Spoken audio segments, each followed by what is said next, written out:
integrations. Integrations was a huge pain in the before MCPs came out. OpenAI did solve it by launching OpenAPI spec, which is fantastic. But with MCP, they've kind of broken down all the barriers altogether. So MCP stands for Model Context Protocol, which Anthropic launched back in November, and they actually democratized the way uh, your applications interact with agents. So let us look at this example, and this is all what you would want to know. Imagine if you have Claude on desktop, you can have an MCP server built for one of your databases or an MCP server built for a CRM system. Let me explain in layman terms.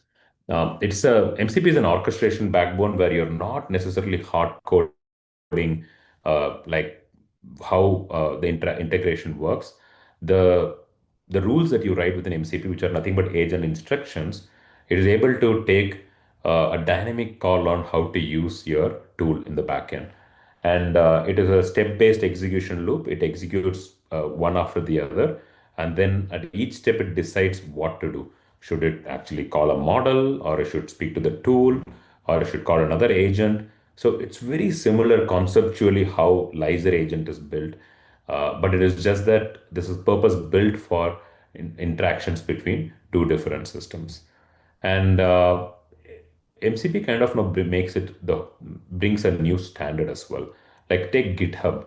Now, GitHub as an organization or as a platform doesn't have to worry about integrating with 200 other systems on the other hand. They can just launch an MCP server exposing their tools and their resources and their prompts. And anyone on the other hand, on the other end, can use GitHub MCP server and access and get stuff done within GitHub. So that is how powerful and the whole MCP is kind of making this integration system, and it is still evolving. We are probably in month five of MCP. Closely followed by MCP, we had A2A, Google's agent-to-agent protocol that came out. How one agent can share data with another agent. Not very different, to be honest. It again follows a very similar, uh, I would say, a standardization layer. And A2A is nothing but bringing in standardization between two different agents, but similar in concept. So simply put, MCP is for your agents to interact with tools or your agents to interact with other agents, but as tools.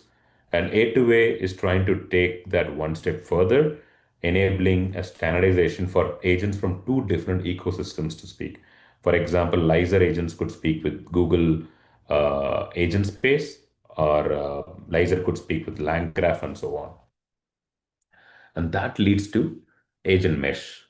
This is this is where all the intelligence comes together. This is a technology that we have built, and we are launching it in GA by end of this quarter or early next. At least the beta version will be available by end of this quarter. So what happens here is all the agents continue to write their intelligence, their logs and their feedback, etc., into one single agent mesh.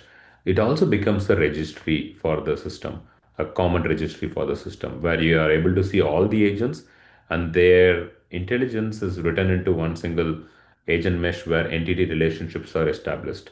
And when a new agent gets into the system, it gets broadcasted to all the other agents as well.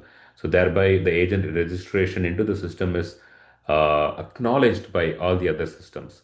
An agent meshes like the like how all of you in an or in a team or in a company kind of have a interaction system, established lines of communication.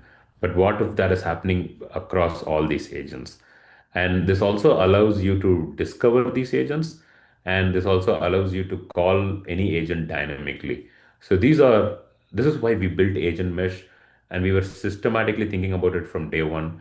One of you, I think, asked a question earlier. Okay, why did you guys build to Decide on your own instead of using LangGraph?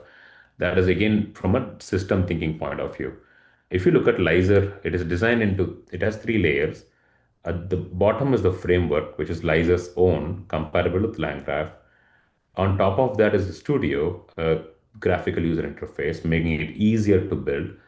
But then they all write into an agent mesh, eventually unlocking OGI, the organizational general intelligence.